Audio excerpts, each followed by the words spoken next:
ജീവിതം വ്യതിചലനങ്ങളും മുന്നോട്ടു പോകാൻ വഴിയില്ലാത്തതുമായ അവസ്ഥയും പരീക്ഷണങ്ങളും എല്ലാത്തരം വെല്ലുവിളികളും കൊണ്ട് നിറഞ്ഞതാണ്. ഉത്കടവ്യഥയും നിരാശയും തീവ്ര മാനസിക വേദനയും മുഴുവനായി നമ്മെ പിടിപെട്ട് കഴിയുമ്പോൾ നമുക്ക് ഓരോരുത്തർക്കും ഇത്തരം അവസ്ഥ ഉണ്ടായെന്നിരിക്കും. ലോകപ്രശസ്ത നടി എന്ന് തന്നെ പറയാം മനീഷ കൊയ്രാളയെ. മനീഷ കൊയ്രാളയ്ക്ക് അർബുദം ബാധിച്ചു. അർബുദം എന്ന് പറഞ്ഞാൽ അവർക്ക് ഒവേറിയൻ ക്യാൻസറാണ്. ഗർഭാശയ അർബുദമാണ് അവരെ ബാധിച്ചിരിക്കുന്നത്. ഗർഭാശയ അർബുദം ബാധിച്ച് അവർ കടന്നു പോകുന്ന ആ നിമിഷങ്ങളെക്കുറിച്ചാണ് അവരെഴുതിയ ഹീൽഡ്, അഥവാ അതിനെ നമ്മൾ മലയാളത്തിൽ അതിൻ്റെ പരിഭാഷകൻ എന്നുള്ള നിലയ്ക്ക്, അദ്ദേഹത്തിൻ്റെ ആ ജീവിതചരിത്രത്തിൻ്റെ പരിഭാഷകൻ എന്ന നിലയ്ക്ക് മനീഷ കടന്നുപോയ ആ സാഹചര്യങ്ങളെ ഇത്രയും മനോഹരമായി എഴുതാൻ അവരൊക്കെ എങ്ങനെ സഹായിച്ചു എന്നുള്ളത് ഇതിനകത്ത് വ്യക്തമാകുന്നത് അവർക്ക് വിശാലമായ വായന ഉണ്ടായിരുന്നു, സാഹിത്യ വായനകളൊക്കെ ഉണ്ടായിരുന്നു. അവരുടെ മനോഗതം തന്നെ അവരെ രൂപപ്പെടുത്തിയത് തന്നെ അവരുടെ കഥകളും നോവലും കവിതകളും ഒക്കെയുള്ള വായിക്കുന്നതിലുള്ള അവരുടെ താല്പര്യവും, അത്തരത്തിൽ അവർ ഒറ്റയ്ക്ക് കിട്ടുന്ന നിമിഷങ്ങൾ വായനയിൽ മുഴുകിയിരുന്നു എന്നാണ് നമ്മൾ മനസ്സിലാക്കുന്നത്. ആ വായനകളെല്ലാം തന്നെ ഈ പുസ്തകം എഴുതാൻ അവരെ സഹായിച്ചു എന്ന് നമുക്ക് ഈ ഓരോ അധ്യായത്തിലൂടെ കടന്നു പോകുമ്പോഴും നമ്മൾക്ക് മനസ്സിലാകുന്നുണ്ട്. ഇപ്പോൾ അവർക്ക് ഇനി ശസ്ത്രക്രിയ കഴിഞ്ഞു. 7-ാം അധ്യായത്തിൽ ശസ്ത്രക്രിയയുടെ ഒരു കാലഘട്ടമായിരുന്നു. ഒരു 24 മണിക്കൂറോ 32 മണിക്കൂറോ നീണ്ടുനിന്ന ശസ്ത്രക്രിയയും ശസ്ത്രക്രിയാനന്തര മുറിയിലേക്ക് പ്രവേശിച്ച ആ നിമിഷങ്ങളുമായിരുന്നു. ഇപ്പോൾ 8-ാം അധ്യായത്തിൽ പറയുന്നത് ഇനിയുള്ള ശസ്ത്രക്രിയയ്ക്ക് ശേഷമുള്ള രാസചികിത്സ, കീമോതെറാപ്പി, അതിനെക്കുറിച്ചുള്ള ഒരു ചാപ്റ്ററാണ് നമ്മൾ ഇതിനകത്ത് കാണുന്നത്. നമ്മൾ ഈ മനീഷ കൊയ്രാളയുടെ എല്ലാ സിനിമകളും മിക്കവാറും എല്ലാ ഇന്ത്യക്കാരും അല്ലെങ്കിൽ ഏഷ്യക്കാരും ഹിന്ദി സിനിമകൾ പ്രദർശിപ്പിക്കുന്ന ലോകത്തെ എല്ലാ രാജ്യത്തും, അമേരിക്ക ഉൾപ്പെടെ, അമേരിക്കയിലും യൂറോപ്പിലും സിംഗപ്പൂരിലും മലേഷ്യയിലുമൊക്കെ തന്നെ ഹിന്ദിയും തമിഴും ഒക്കെ ഉണ്ട്. ഇതിലൊക്കെ ഈ എല്ലാ ഭാഷയിലും, മലയാളത്തിൽ ഉൾപ്പെടെ പല ഭാഷകളിലും അവർ മിക്കവാറും ഇന്ത്യയിലെ എല്ലാ ഭാഷകളിലും അഭിനയിച്ചിട്ടുള്ളത് എല്ലാം നമ്മൾ ഓർക്കുമ്പോൾ അവർ വളരെ കാതരയായിട്ടുള്ള ഒരു നായികയായിട്ട്, വളരെ ലാളിത്യമുള്ള, കുസൃതികൾ കണ്ണിൽ തെളിയുന്ന, അതിമനോഹരിയായ, ഏറ്റവും ഫാഷനബിളായിട്ടുള്ള വേഷവിധാനങ്ങൾ ധരിച്ച് അഭിനയിച്ച ഒരു നായികയാണ് മനീഷ കൊയ്രാള. ആ രീതിയിലാണ് നമ്മളെല്ലാം മനീഷ കൊയ്രാളയെക്കുറിച്ച് ഓർക്കുമ്പോൾ മനസ്സിൽ വരുന്ന രൂപങ്ങൾ. എന്നാൽ ഇന്നിതാ അവർ വളരെ ദീർഘമായ 12 മണിക്കൂറത്തെ ശസ്ത്രക്രിയ, അതായത് അവരുടെ ഉദരത്തിനകത്ത് ആന്തരിക അവയവങ്ങളെ എല്ലാം തന്നെ ബാധിച്ചിരുന്ന ക്യാൻസറിൻ്റെ ദീർഘനേരത്തെ ശസ്ത്രക്രിയയ്ക്ക് ശേഷം അവർ കീമോതെറാപ്പിക്ക് വേണ്ടി അവർ വീണ്ടും ഹോസ്പിറ്റലിൽ പ്രവേശിക്കപ്പെടുന്നു. അവിടെ ഡോക്ടർ വിക്കി മാക്കർ എന്ന് പറഞ്ഞിട്ടുള്ള ഏറ്റവും പ്രശസ്തയായ, എന്നാൽ അവർ പഞ്ചാബിയാണ്, അവർ ഇന്ത്യക്കാരിയാണ്. ഇതൊക്കെ അവർ പഞ്ചാബിയും ഇന്ത്യക്കാരിയും സുന്ദരിയായ ഒരു യുവതിയും ഇന്ത്യക്കാരിയും ഹിന്ദി അറിയുന്നവരുമാണ് എന്നൊക്കെയുള്ള ഒരു സാഹചര്യം മനീഷയ്ക്ക് അമിത ആത്മവിശ്വാസവും സന്തോഷവും ആശ്വാസവും നൽകുന്നു എന്നുള്ളത് നമുക്ക് കാണാം. പക്ഷേ കീമോതെറാപ്പിയുടെ ഒരു സാഹചര്യം നമുക്ക് മനസ്സിലാക്കേണ്ടത്, ഇവർ നമ്മുടെ ബോംബെയിൽ ഉണ്ടായിരുന്നപ്പോൾ അവിടെ അദ്വാനി എന്ന് പറഞ്ഞിട്ടുള്ള ഡോക്ടർ ഉണ്ടായിരുന്നു, സുരേഷ് അദ്വാനി. അദ്ദേഹം ഇന്ത്യയിൽ ഏറ്റവും പ്രശസ്തനായിട്ടുള്ള ഡോക്ടറാണ്. അദ്ദേഹത്തിന് പോളിയോ ബാധിച്ച ആളാണെന്നൊക്കെ നമ്മൾ നേരത്തെ പറഞ്ഞിരുന്നു. എന്നാലും അദ്ദേഹം അങ്ങനെയുള്ള 3-4 ഡോക്ടർമാരുടെ ഒരു സാഹചര്യത്തിലൂടെ കടന്നു പോകുന്ന മനീഷയുടെ ട്രീറ്റ്മെൻറ്റിൻ്റെ ഒരു കാലഘട്ടമാണ് ഈ പുസ്തകത്തിനകത്ത് പറയുന്നത്. അപ്പോൾ തന്നെ അത് തന്നെ പക്ഷേ വളരെ വ്യത്യസ്തവും വളരെ മനോഹരവും നമുക്കൊരു മറ്റൊരു നോവൽ വായിക്കുന്ന പോലെ തന്നെ അത്രയും ആസ്വാദ്യകരമായി വായിക്കാവുന്ന ഭാഷയിലാണ് അവരിത് എഴുതിയിരിക്കുന്നത്. ഇത് പറയുമ്പോൾ കീമോയുടെ കാലഘട്ടം വന്നപ്പോൾ അവരാദ്യം നേരത്തെ പറഞ്ഞ സുരേഷ് അദ്വാനിയിൽ വിശ്വാസം, അദ്ദേഹമാണ് രക്ഷകനെന്ന് പറഞ്ഞു. അത് കഴിഞ്ഞ് അദ്ദേഹത്തിൽ നിന്നും വിദഗ്ധ അഭിപ്രായത്തോടുകൂടി അമേരിക്കയിൽ പോകുന്നു ഡോക്ടർ ഡെന്നിസ് ടി, കൊറിയൻകാരനായിട്ട്, ജന്മം കൊണ്ട് കൊറിയക്കാരനായിട്ടുള്ള ഡോക്ടർ ഡെന്നിസ് ടി, അമേരിക്കയിലെ ന്യൂയോർക്കിലെ ഏറ്റവും പ്രശസ്തനായിട്ടുള്ള ഡോക്ടർ, അല്ലെങ്കിൽ ലോകത്ത് തന്നെ ഏറ്റവും പ്രശസ്തനായ ഡോക്ടറാണ്. സ്ലോവൻ കെറ്ററിംഗ് ഹോസ്പിറ്റലിലെ ഗർഭാശയ ക്യാൻസർ തുടങ്ങി ഉദരസംബന്ധിയായ സ്ത്രീകളുടെ സർജറിയിലെല്ലാം തന്നെ വലിയ വൈദഗ്ധ്യവും പ്രശസ്തിയും നേടിയിട്ടുള്ള ഡോക്ടറാണ് അദ്ദേഹം. അത് കഴിഞ്ഞിട്ട് ഇപ്പോൾ ഡോക്ടർ ഡെന്നിസ് ടി ഈ ദീർഘനേരത്തെ 12 മണിക്കൂറത്തെ സർജറി കഴിഞ്ഞതിന് ശേഷം അദ്ദേഹത്തോട് മനീഷ ബോധം തെളിഞ്ഞപ്പോൾ ഏതാണ്ട് വീണ്ടും 18 മണിക്കൂർ കഴിഞ്ഞിട്ടാണ് ഡോക്ടർ ഡെന്നിസ് ടി പിന്നെ സർജറിക്ക് ശേഷം മനീഷയെ സന്ദർശിക്കുന്നത്. ആ സന്ദർശന സമയത്ത് ഡോക്ടറോട് മനീഷ ചോദിക്കുന്നു, ഡോക്ടർ എങ്ങനെയുണ്ടായിരുന്നു, എൻ്റെ സർജറിയൊക്കെ വിജയകരമായിരുന്നു എന്നൊക്കെയാണല്ലോ പറയുന്നത്, എങ്ങനെയാണ് ഡോക്ടറുടെ അഭിപ്രായം എന്താണ് എന്ന് പറഞ്ഞു. അപ്പോൾ ഡോക്ടർ ഡെന്നിസ് ജി യഥാർത്ഥത്തിൽ നേരത്തെ പറഞ്ഞിരുന്നു. ഡെന്നിസ് ജി മാത്രമല്ല, മനീഷയുടെ മറ്റു സുഹൃത്തുക്കളും ഈ ഇത് മനീഷയ്ക്ക് ബന്ധമുണ്ടായിരുന്ന, മനീഷ ബന്ധപ്പെട്ടിരുന്ന, വിളിച്ചിരുന്ന ഇത്തരത്തിലുള്ള അർബുദ രോഗത്തെക്കുറിച്ചും മറ്റുമൊക്കെ അറിയുന്ന പലരോടും വിളിച്ചിരുന്നപ്പോൾ അവരൊക്കെ തന്നെ പറഞ്ഞിരുന്നത്, മനീഷ നല്ല സർജറി വിജയകരമായി കഴിഞ്ഞു കഴിഞ്ഞാൽ 25 വർഷവും കഴിഞ്ഞും ജീവിക്കുന്നവരുണ്ട് എന്ന് പറഞ്ഞു. അപ്പോൾ അവരുടെ ആയുസ്സിന് 25 വർഷം കൂടിയുണ്ട് എന്നും പറഞ്ഞുകൊണ്ടുള്ള ഒരു പ്രതീക്ഷയിലാണ് ഡോക്ടർ ഡെന്നിസ് ജിയോട് സംസാരിക്കുന്നത്. ഡോക്ടർ ഡെന്നിസ് ജി സർജറിക്ക് മുമ്പ് അത്തരത്തിൽ പറഞ്ഞിരുന്നു, 25 വർഷം കഴിഞ്ഞും സുഖമായി ജീവിക്കുന്നവരുണ്ട് തൻ്റെ പേഷ്യൻ്റായിട്ടുള്ളവർ, തൻ്റെ രോഗികളായിട്ടുള്ളവർ എന്ന് പറഞ്ഞ ആ പ്രതീക്ഷയിൽ തന്നെ വീണ്ടും കീമോയ്ക്ക് പോകുന്നതിന് മുമ്പ് സർജറി കഴിയുമ്പോഴേക്കും ഡോക്ടർ ഡെന്നിസ് ജിയോട് ചോദിക്കുന്നു. അദ്ദേഹം പറയുന്നു, മനീഷ, ഞാൻ പ്രത്യേകിച്ചൊന്നും പറയുന്നില്ല, വളരെ സങ്കീർണമായ ഒരു സർജറിയാണ് ഞാൻ ചെയ്തത്. സർജറി ചെയ്തിടത്തോളം വിജയകരമാണ്. പക്ഷേ നീ ഇനി എത്ര കാലം ജീവിച്ചിരിക്കും എന്നുള്ളതൊക്കെ ശരിക്കും രാസചികിത്സ, കീമോതെറാപ്പിയെ ആശ്രയിച്ചിരിക്കും. കീമോതെറാപ്പിയിൽ നിൻ്റെ ശരീരം ഏതൊക്കെ രീതിയിൽ സഹകരിക്കുന്നു, അതെങ്ങനെ പ്രതികരിക്കുന്നു എന്നുള്ളതിനെ ആശ്രയിച്ചിരിക്കും എന്ന് പറഞ്ഞതോടുകൂടി മനീഷ നിരാശയുടെ പടുകുഴിയിലേക്ക് വീണ്ടും തള്ളപ്പെട്ടു. വലിയ പ്രതീക്ഷ ബിൽഡ് ചെയ്ത് നിന്നിരുന്ന മനീഷ വളരെയധികം ഊർജ്ജസ്വലയായിരുന്നു, ആത്മവിശ്വാസം ഉണ്ടായിരുന്നു ഡോക്ടർ ഡെന്നിസ് ജിയിൽ. കാരണം അദ്ദേഹം സർജറിക്ക് മുമ്പ് അങ്ങനെയാണ് പറഞ്ഞിരുന്നത്.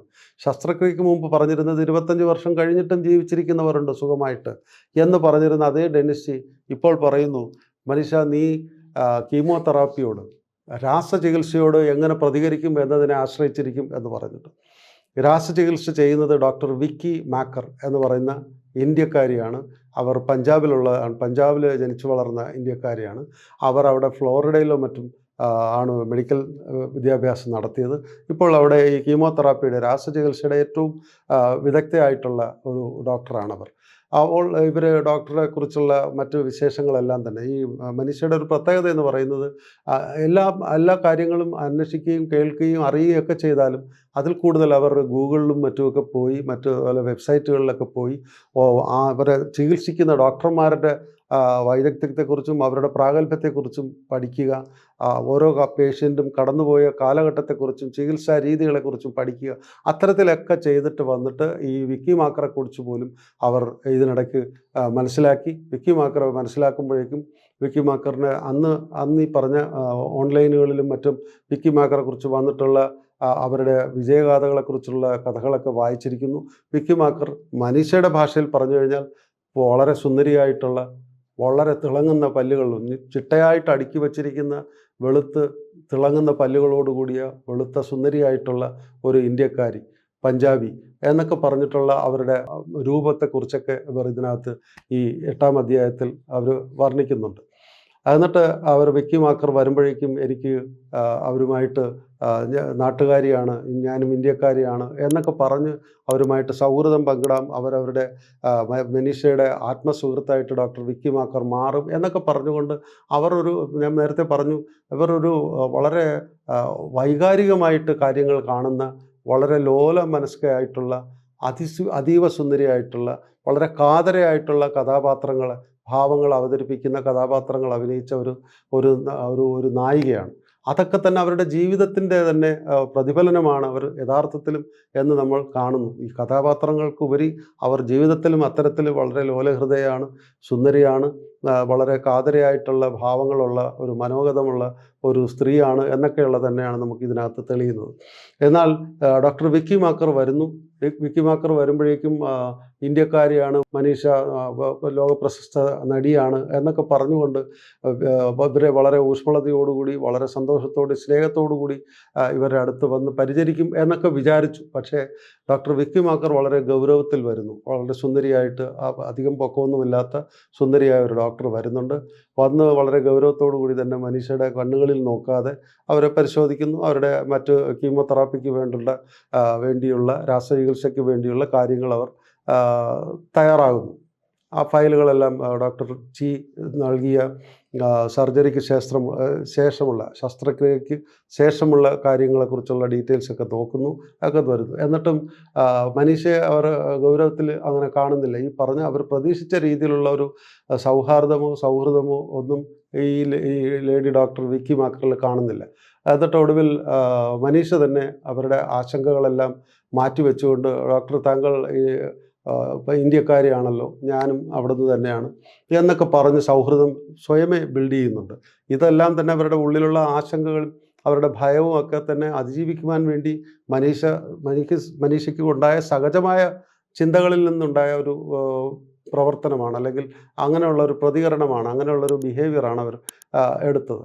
അപ്പോഴേക്കും ഡോക്ടർ വളരെ സരളമായി, വളരെ മനോഹരമായി തന്നെ ചിരിച്ചു പ്രതികരിച്ച് എന്നിട്ട് ഇവരെ മനീഷയെ പരിശോധിക്കുന്നതിനിടയ്ക്ക്, രാസചികിത്സയ്ക്ക് വേണ്ടിയുള്ള മുന്നോടിയായിട്ടുള്ള പരിശോധനകൾ നടത്തുന്നതിനിടയ്ക്ക് മനീഷയുടെ മനസ്സിൽ ഉണ്ടായിരുന്ന ഒരു ഫാഷനിസ്റ്റ്, നമ്മൾക്കറിയാം അവർ ഏറ്റവും സുന്ദരിയായിട്ട് വർണ്ണമനോഹരമായ വസ്ത്രങ്ങൾ ധരിച്ച് അഭിനയിച്ചിട്ടുണ്ട് എന്നൊക്കെ നമ്മൾ പറയുമ്പോൾ, അത്തരമുള്ള ആ പഴയ ഒരു നായികയുടെ ആ ഒരു ചിന്ത അവരുടെ മനസ്സിൽ പെട്ടെന്ന് ഒരു മിന്നായം പോലെ വരുന്നുണ്ട്. അത് കാരണം ഈ ഡോക്ടർ വിക്കി മാക്കറുടെ കാതിൽ ഒരു വളരെ വിലപിടിപ്പുള്ള രത്നത്തിൻ്റെ ഒരു തൂക്കൻ കാതിലിട്ടിട്ടുണ്ട്.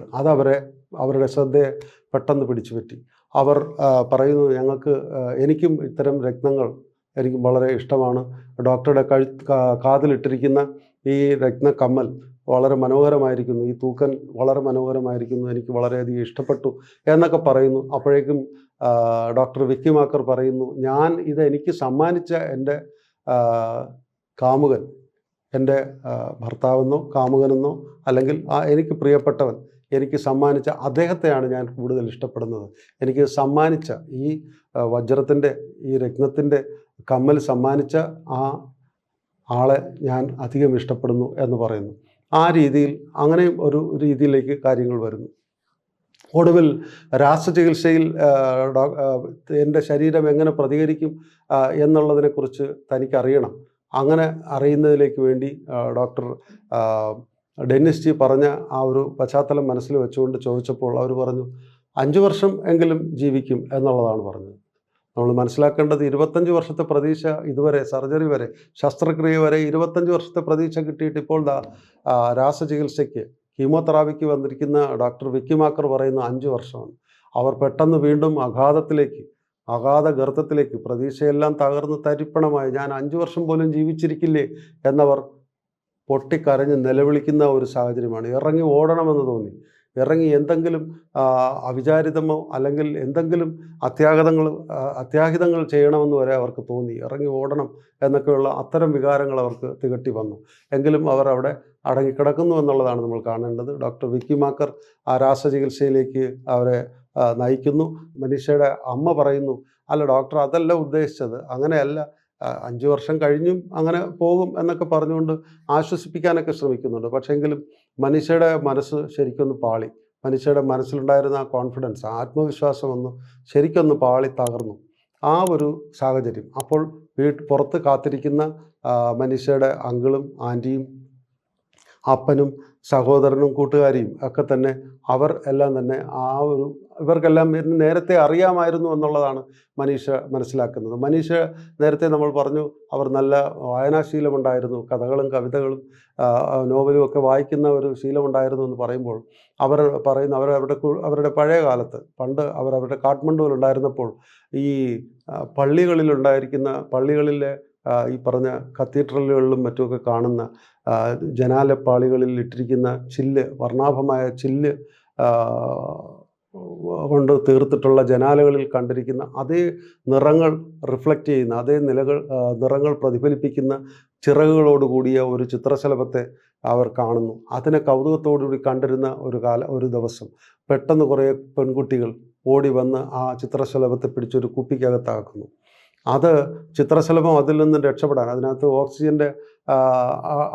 ഓക്സിജൻ ഇല്ലാത്തതുകൊണ്ടും അതിൽ നിന്നും രക്ഷപ്പെടാൻ വേണ്ടി ചിത്രശലഭം ചിറകടിച്ച് കുപ്പിക്കകത്ത് തന്നെ ഇങ്ങനെ ഉയരുന്ന ഒരു സന്ദർഭം അവർ കാണുന്നു. അപ്പോഴും ഈ കുട്ടികൾ ചെയ്തത് വലിയ ക്രൂരതയായിട്ട് അവർക്ക് കാണുന്നു. കുട്ടികളെയൊക്കെ ഇഷ്ടമാണെങ്കിൽ പോലും ഈ ചിത്രശലഭത്തിൻ്റെ ഒരു നിഷ്കളങ്കത, അതിൻ്റെ ഒരു നിസ്സഹായത, അത് തന്നിലേക്ക് താൻ അസിമിലേറ്റ് ചെയ്യുകയാണ്. അതിലേക്കാണ് ഈ മാക്കറിൽ നിന്നും കിട്ടിയിരിക്കുന്ന 5 വർഷം എന്ന് പറയുന്നത്. 25 വർഷത്തെ പ്രതീക്ഷ നേരെ 5 വർഷമായി ചുരുങ്ങിയപ്പോൾ അവരതിനെ